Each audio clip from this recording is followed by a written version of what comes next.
मंगलम गौतमो गणे मंगलम कुंद कुंदायो जैन धर्मोस्तु मंगलम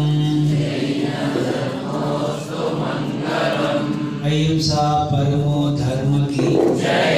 देवादिदेव श्री ऋषभदेव भगवान की जय। देवादिदेव श्री शांतिनाथ भगवान की जय। देवादिदेव महावीर भगवान की जय। आचार्य गुरुवर कुंद कुंद भगवान की जय। परम पूज्य संत श्रवण आचार्य भगवान विद्यासागर जी महाराज की जय। आचार्य श्री समय सागर जी महाराज की जय। मुनि श्री नियम सागर जी महाराज की जय।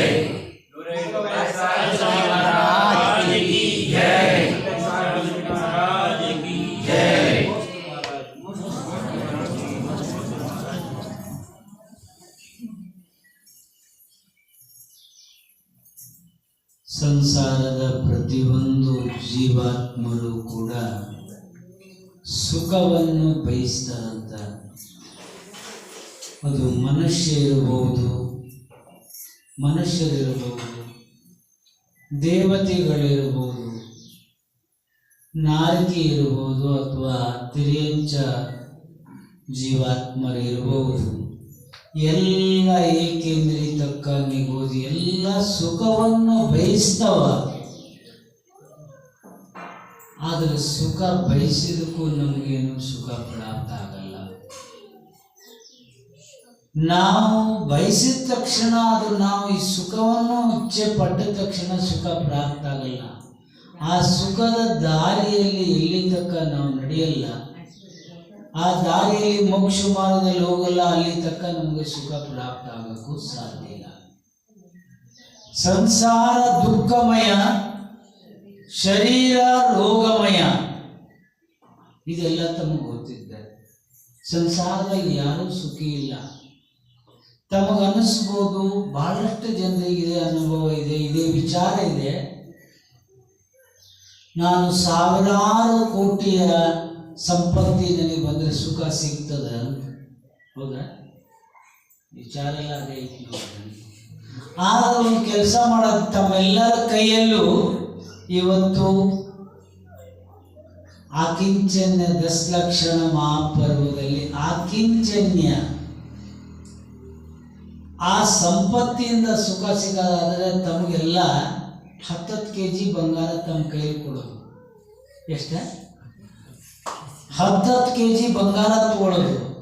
ಒಬ್ಬರು ಭಟ್ಕಳದಲ್ಲಿ ರೈಲ್ವೆ ಸ್ಟೇಷನ್ದಾಗ ಒಬ್ಬರೇ ರಾತ್ರಿ ಮಲಗಬೇಕು, ನಿದ್ರೆ ಮಾಡಬೇಕು. 10 kg ಬಂಗಾರ ನಿಮಗೆ ನಿದ್ರೆ ಬರ್ತದ? ನೀವು ಯಾರು ಇರಂಗಿಲ್ಲ ನಿಮ್ಮ ಜೊತೆಗೆ, ನೀವು ಒಬ್ಬರೇ ಇರಲ್ಲ, ಬರ್ತದ ನಿದ್ರೆ? ಬೇರೆ ಬೇರೆ ಬೇರೆ ಬೇರೆ ಜಾಗದಾಗ ಒಂದೊಂದು ಕಡೆ ಒಬ್ಬೊಬ್ಬರೇ ಇರ್ಬೇಕ. ಯಾರು ಹೇಳ್ತಿದ್ರು 10 kg ಅಂತ ಬಿಡ್ರಿ ಮಹಾರಾಜರೇ, ಒಂದು ತೊಲಾದ ಕೊಳ್ಳಾದ ಚೈನ್ ಇದ್ರೆ ಹಿಂಗೆ ಕೈ ಇಟ್ಕೊಂಡು ಅಲ್ಲೇ ಮಾಡ್ಕೋತೀವಿ. ಹಿಂಗೆ ಎಲ್ಲಿ ಮೊಬೈಲ್ ಐತೆ ಅಂದ್ರೆ ಅಲ್ಲೇ ಎಲ್ಲಿ ಕೈ ಇಟ್ಕೊಂಡು ಮುಂದ್ಕೋತೀವಿ ಅಂತ. ಅಂದ್ರೆ ವಸ್ತುದಿಂದ ನಮಗೆ ಸುಖ ಸಿಕ್ಕಿಲ್ಲ, ದುಃಖನೇ ಜಾಸ್ತಿ ಆಯಿತು. ಭೋಗ ರೋಗ ಇದೆ, ಯೋಗ ಮೋಕ್ಷ ಇದೆ. ಆಕಿಂಚನ್ಯ ಅಂತ ಅಂದರೆ ಏನೂ ಇಲ್ಲ. ಅದಕ್ಕೆ ನಮ್ಮ ಆಚಾರ್ಯ ಭಗವಂತರು ಬಹಳ ಚೆನ್ನಾಗಿ ಹೇಳಿದ್ದಾರೆ, ಬಹಳ ಮಹತ್ವಪೂರ್ಣವಾಗಿ. ಜಾನು ದೇಕು ಬಿಗಡು ಮತ್, ನೋಡೋದು ತಿಳಿಯೋದು ನಮ್ಮ ಸ್ವಭಾವ, ಕೆಡೋದು ನಮ್ಮದಲ್ಲ. ಏನಿಲ್ಲ, ನಾವೇನು ಮಾಡ್ತೀವಿ, ಈಗೆಲ್ಲ ಇಲ್ಲಿಂದ ಆಚೆ ಬಂದ್ರಿ, ಇದು ಯಾರ್ದು ಒಂದು ಹೊಸ ಗಾಡಿ ಬಂದಿರ್ತೈತಲ್ಲ, ಕಾರ್ ಯಾರ್ದು, ಬೈಕ್ ಯಾರು ತಂದಲ್ಲ, ನಮ್ಗೆ ಯಾರು ತಂದ್ರೆ ಏನು, ಯಾರು ಬಿಟ್ರೆ ನಮಗೇನು ಮಾಡೋದ್ರಿ? ನಮಗೇನು ಮಾಡೋದು ಅಂದ್ರೆ ನಾವು ನೋಡ್ತೀವಿ ತಿಳಿತೀವಿ ಕಮ್ಮಿ, ಜಾಸ್ತಿ ಯಾರ್ದು ಏನು ಯಾವಾಗ ತಂದರು ನಮಗೇನು ಮಾಡೋದೈತೆ? ಔಟ್ ಆಫ್ ಕೋರ್ಸ್ಗೆ ಯಾಕೆ ಹೋಗ್ತೀವ್ರಿ?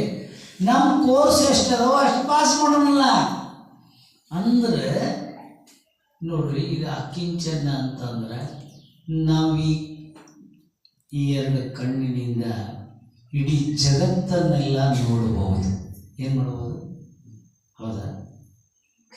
ಆದರೆ ನೆನ್ಪಿಡ್ರಿ, ನಿಮ್ಮ ಕಣ್ಣಿಗೆ ಕಾಣದೇ ಇದ್ದಂಥ ಒಂದು ದುಗುಳು ಅಥವಾ ಒಂದು ಸಣ್ಣ ಕಲ್ಲಿನ ಹಳ್ಳಿನ ಸಣ್ಣದು ಕಾಣದೇ ಇದ್ದಂಥದ್ದು ಆ ಕಣ್ಣಿನ ಒಳಗೆ ಹೋದರೆ ಸಹಿಸ್ಕೊಳಕ್ಕಾಗ್ತದ?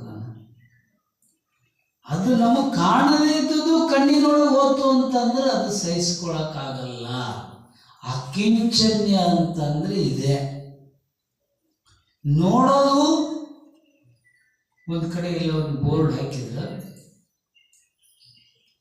ಗುಲಾಬಿ ಜೈಪುರದಾಗ ಹೋದಾಗ ಅಲ್ಲಿ ಗುಲಾಬಿ ನಗರ ಅಂತಲೇ ಐತದ, ಜೈಪುರ ಗುಲಾಬಿ ಪಿಂಕ್ ಸಿಟಿ ಅಂತ. ಆ ಪಿಂಕ್ ಸಿಟಿ ಅಂದ್ರೆ ಅಲ್ಲಿ ಒಂದು ಕಡೆ ಎಲ್ಲ ಗುಲಾಬಿ ಹೂವಿಂದ ಎಲ್ಲ ಗಾರ್ಡನ್ ಮಾಡಿದ್ರ. ಅಲ್ಲಿ ಏನು ಬೋರ್ಡ್ ಹಾಕಿದ್ರ ಅಂತಂದ್ರೆ ನಾನ್ ಟಚ್, ಅದನ್ನು ಮುಟ್ಟಂಗಿಲ್ಲ, ಒನ್ಲಿ ನೀವು ನೋಡಬಹುದು ಅಷ್ಟೇ, ಬಿಟ್ಟರೆ ಅದನ್ನು ಮುಟ್ಟಂಗಿಲ್ಲ ನೀವು ಅಂತ. ಆ ಹೂವು ಆ ಗಿಡದಲ್ಲಿದ್ದಾಗಲೇ ಅದರದ್ದು ಸೌಂದರ್ಯ. ಅದಕ್ಕೆ ಅದೇ ಪ್ರಕಾರ ನಾವು ಯಾವುದನ್ನು ಜಗತ್ತನ್ನು ನೋಡೋದು ತಿಳಿಯೋದು ನಮ್ಮ ಸ್ವಭಾವ, ಅದನ್ನು ನಾವು ಗ್ರಹಣೆ ಮಾಡೋದಿಲ್ಲ. ಅಕಿಂಚನ್ಯ ಅಂದರೆ ನಾನು ಏನು ತ್ಯಾಗ ಮಾಡಿದ್ದೀನಿ, ಈಗ ತಪ ಮಾಡಿದ್ದೀನಿ, ನಾನು ಸಂಯಮ ತಗೊಂಡಿದ್ದೀನಿ, ಏನೂ ಇಲ್ಲ, ಖಾಲಿ. ಆಚಾರ್ಯ ಭಗವಂತರು ಮೊನ್ನೆ ಒಂದು ಪ್ರವಚನ ಹೇಳಿದ್ರು, ಏನಾಗ್ತೀವಿ ಅಂತಂದರೆ ನಾವು ಬೇರೆಯಿಂದ ಬೇಗ ಪ್ರಭಾವಿತರಾಗ್ತೀವಿ. ಅದು ಕೆಟ್ಟದ್ದು ಆಗಿರ್ಬೋದು, ಒಳ್ಳೆಯದು ಆಗಿರ್ಬೋದು.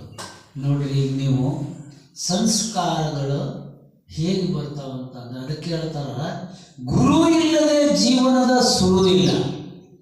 ಈಗ ನೋಡ್ರಿ, ಈಗ ಆಡುಗಳಿಂದ ಎಲ್ಲ ಇಷ್ಟೊಂದು ಜನ ಯುವಕರು ಎಲ್ಲ ಬಂದಾರ. ಬೆಳಿಗ್ಗೆ ಎದ್ದು ನೀವು ಬರ್ಬೇಕಿದ್ರೆ ಮೊದಲೇ ಬಂದಾರ, ಇಲ್ಲಿ ಬಂದಾರ. ಅಂದರೆ ಸಂಸ್ಕಾರಗಳು ಮೊದಲು ಅದು ಗೊತ್ತಿಲ್ಲ. ಮಹಿಮೆ ಗೊತ್ತಾತಂದ್ರೆ ಆಡುಗಳಿಗೆ ಇಲ್ಲಿಗೆ ಹೆಚ್ಚು ಕಡಿಮೆ 8 ಕಿಲೋಮೀಟರ್ 7-8 ಕಿಲೋಮೀಟರ್ ದೂರದಿಂದ. ಅಂದ್ರೆ ಅದಕ್ಕೆ ನಮಗಾದ ಆಸಕ್ತಿ ಮಹಿಮೆ ಗೊತ್ತಾಯ್ತು ಅಂತಂದ್ರೆ, ಹೈದರಾಬಾದ್ದಾಗಿದ್ದೆ 35 ಕಿಲೋಮೀಟರ್ ದೂರದಿಂದ ಸಮಾಜದ ಕಾರ್ಯದರ್ಶಿ ಬೆಳಗ್ಗೆ 6 ಗಂಟೆಗೆ ದಿನ ಅಭಿಷೇಕಕ್ಕೆ ಬರ್ತಾರೆ.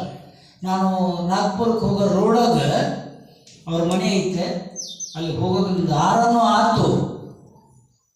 ಅವ್ರ ಮನೆಯಲ್ಲಿ ಅವ್ರ ಮನೆ ಒಂದು 25 ಕೋಟಿ ರೂಪಾಯಿ ಆಗಿರ್ಬೋದು. ಕಾಲೋನಿ ಮೇಂಟೆನೆನ್ಸ್ ಅಂತ ಪ್ರತಿ ತಿಂಗಳು 16,000 ರೂಪಾಯಿ ಕಟ್ತಾರಂತೆ. ಆದರೆ ಮನುಷ್ಯ ನಮ್ಮಲ್ಲಿ ಆಸಕ್ತಿ ಅಂತಕ್ಕಂಥದ್ದು ಬೇಕು. ಅದು ಯಾಕೆಂದ್ರೆ ನಮ್ಗೆ ಅದು ಮಹಿಮೆ ಗೊತ್ತಿಲ್ಲ. ಅದಕ್ಕಾಗಿ ನಾವೇನಾಗ್ಬಿಟ್ಟಿವಿ, ಮಹಿಮೆ ಗೊತ್ತಿಲ್ಲದಿದ್ದರಿಂದ ಇದ್ದಿರ್ಬೋದು ಬಿಡು. ಈಗ ಮೊನ್ನೆ ಹೇಳ್ತಿದ್ರು ನೋಡಿ, ಉತ್ತರ ಭಾರತದವರು ಬಂದು ಜ್ಞಾನೋದಯ ಸೊಸೈಟಿ ಅಂತೇಳಿ ಬೆಂಗಳೂರಿಗೆ ಮಾಡ್ಕೊಂಡಿದ್ದಾರೆ. ಫುಲ್ ಅದು ಒಂದು 2 ಸೊಸೈಟಿ ಮಾಡಿದ್ದಾರೆ, 2 ಅಪಾರ್ಟ್ಮೆಂಟ್ ಕಟ್ಟಿದ್ದಾರೆ. ಅದ್ರಾಗ 500-600 ಮನೆ ಇದಾವೆ. ಒಂದು ಬೇರೆ ಇಲ್ಲ, ಎಲ್ಲ ದಿಗಂಬರ ಜೈನ ಅದ. ಅದ್ರಾಗ ಮಂದಿರ ಮಾಡಿದ್ದಾರೆ ವಿಶಾಲವಾಗಿ, ಇನ್ನೊಂದು ಮತ್ತೆ ಮಾಡಲ್ಲದಂತೆ. ಅದಕ್ಕೆ ಯಾವಾಗ ಅದು ಆಯ್ತು ಆಗ್ತದೆ. ಈ ಬೋರ್ಡಾಗ ನಾವು ಹೋಗಿದ್ದೇವೆ, 4-5 ಸೊಸೈಟಿ ಮಾಡಿದ್ದಾರೆ. ಎಲ್ಲ ಪೂರ ದಿಗಂಬರ ಜೈನ ಬಿಟ್ಟು ಬೇರೆ ಇಲ್ಲೇ ಇಲ್ಲ. ಮಂದಿರ ಮಾಡಿದ್ದಾರೆ, ಅಲ್ಲಿ ಕಲ್ಲಿಂದ ಶಿಲಾಮಯ ಮಂದಿರ ಕಟ್ಟಿದ್ರು. ಈಗ ಮೊನ್ನೆ ಹೇಳ್ತಿದ್ರು 500 ಜನ ಇದ್ರಂತ ಅಭಿಷೇಕ ಮಾಡಕ್ಕೆ. ಎಷ್ಟು ಜನ? ಇಲ್ಲಿ HCL ಬಸ್ತಿಯಲ್ಲಿ ಪವನ್ ಪಂಡಿತ ಅಂತ ಇದ್ದಾರೆ. ಅವ್ರು ಇಲ್ಲಿ ಕುದುರೂರದ ಅವರ ಶ್ರೀಮತಿ ಊರಂತ ಕಾಣ್ತದ, ಕುದುರು ಬ್ಯಾರಡ. ಅವರು ಹೇಳ್ತಿದ್ರು, ಮರಾದ್ರೆ HCL ಮಂದಿರದ ಸುತ್ತಮುತ್ತ ಮಂದಿರಕ್ಕೆ ಸೇರಿದವು 700 ಮನೆ ಇದ್ದಾರೆ ದಿಗಂಬರ ಜೈನರು. ಕರ್ನಾಟಕದವರು 7 ಜನ ಅಭಿಷೇಕ ಪೂಜೆಗೆ ಬರಲ್ಲ.